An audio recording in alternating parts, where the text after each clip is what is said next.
il y a des moments où tout paraît silencieux. Et pourtant, quelque chose travaille dans l'invisible. Pas le hasard. Pas un simple coup de chance. Mais une force. Une intention. Une architecture sacrée derrière l'inattendu. Tu marches dans ta vie comme d'habitude.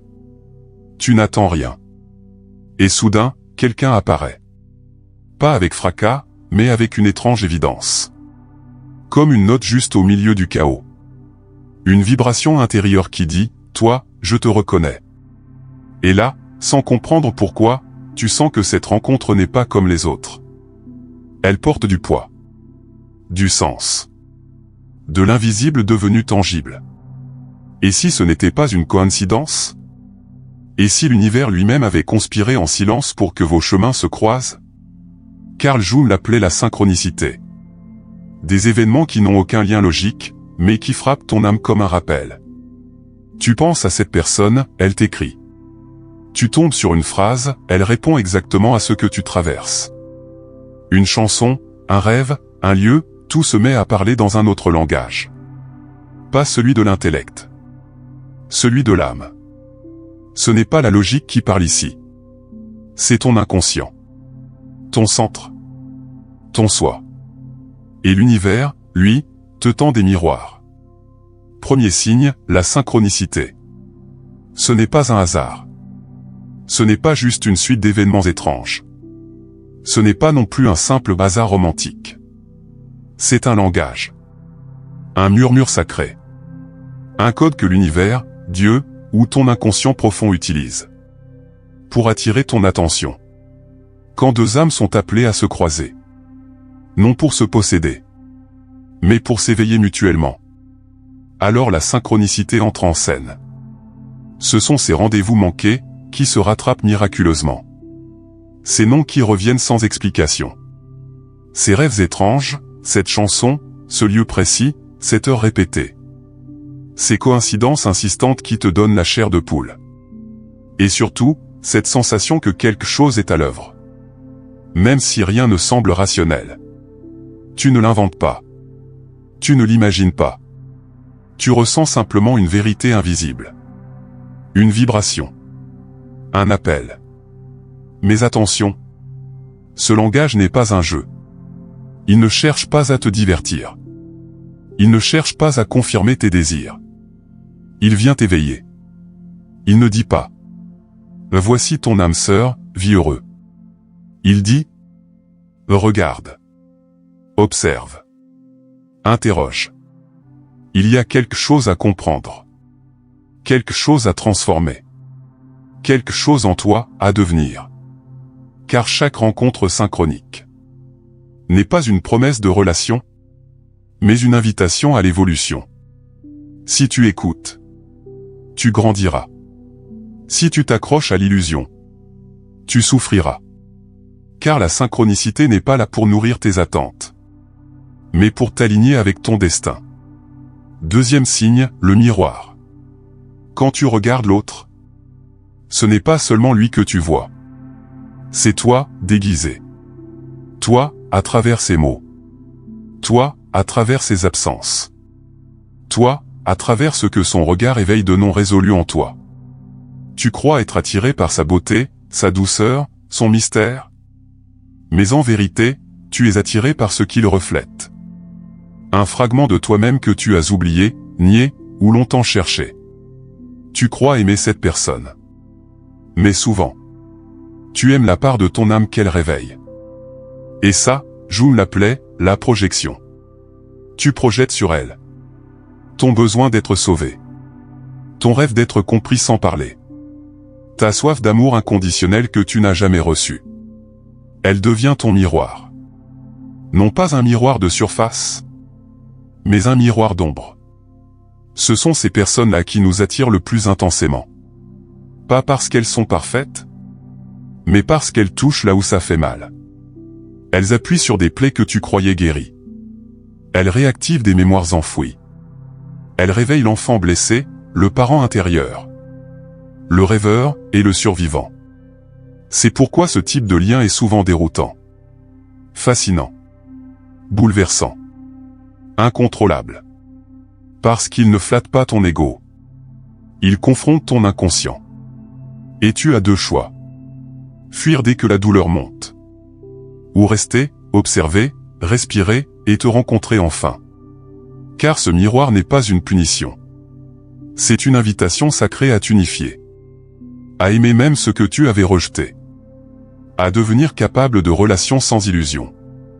Quand tu regardes l'autre avec conscience. Tu ne cherches plus à le posséder. Tu cherches à te révéler. Et là commence l'amour vrai. Pas celui qui prend. Mais celui qui transfigure. Troisième signe, l'ombre éveillée.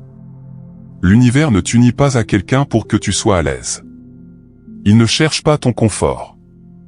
Il cherche ta transformation.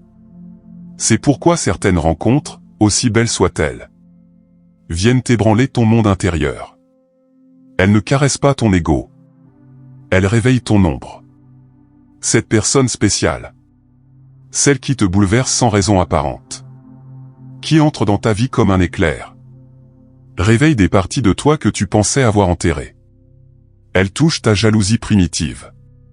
Ta peur de l'abandon. Ton besoin de contrôler ce que tu ne comprends pas. Ta blessure d'enfance déguisée en maturité. Tu crois qu'elle te blesse. Mais en réalité, elle appuie sur une blessure déjà là. Une douleur que tu n'as jamais osé regarder en face. Un cri intérieur que tu as appris à faire taire. Un vide que tu remplissais par le bruit, les relations, les performances. Et là, dans ce lien, tout remonte. Pas pour te détruire. Mais pour te libérer. Car ce n'est qu'en voyant ton ombre que tu peux la traverser. Ce n'est qu'en ressentant ta vulnérabilité que tu peux l'accueillir. Au lieu de toujours la fuir. Alors tu comprends quelque chose de fondamental. L'autre n'est pas là pour te combler. Il est là pour te révéler. Il n'est pas ton sauveur. Il est ton déclencheur. Pas un maître à suivre. Mais un miroir sacré. Quelqu'un que la vie a placé sur ton chemin. Non pas pour combler ton vide. Mais pour t'aider à regarder ce vide en face. Et à t'aimer malgré lui. Et ça, c'est peut-être la forme d'amour la plus vraie. Celle qui ne te promet pas la facilité, mais qui te conduit vers l'intégration. Et parfois, il se passe encore plus. Ce n'est pas seulement de l'attirance. Ce n'est pas un simple lien émotionnel ou physique. C'est une reconnaissance. Tu ne regardes plus l'autre comme une personne parmi d'autres. Tu le regardes comme un symbole vivant. Un archétype incarné. Pour l'homme, elle devient l'anima. La sensibilité, l'intuition, la profondeur de l'âme féminine. Non pas une femme idéale, mais l'écho de sa part féminine oubliée. Pour la femme, il devient l'animus. La force, la direction, la clarté de l'esprit masculin. Non pas un héros de conte, mais le reflet de sa puissance intérieure projetée. Ces figures ne sont pas des clichés. Elles sont des clés anciennes. Des messagers de ce que Jung appelait le processus d'individuation. Quand elles sont activées dans une rencontre, tu ressens quelque chose d'indescriptible. Un appel intérieur. Une soif ancienne. Le sentiment d'avoir attendu cette personne toute ta vie. Sans même savoir que tu l'attendais. Comme si ton âme avait toujours su. Mais attention. Même cela peut devenir un piège sacré. Car tu ne tombes pas amoureux de la personne telle qu'elle est. Mais de ce qu'elle symbolise pour toi. Tu projettes ton idéal. Tu veux qu'elle reste cette image. Cette lumière. Cette promesse. Mais elle ne le pourra pas. Et elle ne le doit pas. Parce qu'à un moment, l'idéal va s'effondrer. Et ce sera douloureux. Déroutant. Injuste, peut-être. Mais c'est là que commence la véritable alchimie. Quand la projection tombe. Et que l'amour reste. Quand tu cesses de vouloir posséder l'image. Et que tu choisis de rencontrer la réalité. Alors, la passion cesse d'être un feu qui consume. Pour devenir un passage. Un pont. Un portail. Ce n'est plus l'histoire de deux êtres qui veulent s'aimer. C'est le voyage d'une âme qui veut devenir entière. Et l'autre? n'est pas ton but, mais ton initiateur. Quand l'univers veut unir deux âmes, il n'envoie pas des promesses. Il envoie des signes, des synchronicités, des miroirs, des ombres, des archétypes. Et ces signes ne sont pas là pour t'enfermer dans une romance magique. Ils sont là pour te ramener à l'essentiel, ton centre, ton âme, ta complétude. Aucune vraie rencontre ne laisse indemne. Elle transforme. Elle guérisse. Elle révèle. Alors si tu ressens que quelque chose de plus grand te parle à travers une rencontre, écoute. Et si ce que tu vis en ce moment ressemble à ça? Si les signes se multiplient, si ton cœur sait sans pouvoir l'expliquer, écris en commentaire, je fais confiance aux signes de l'univers. Et surtout, n'oublie pas.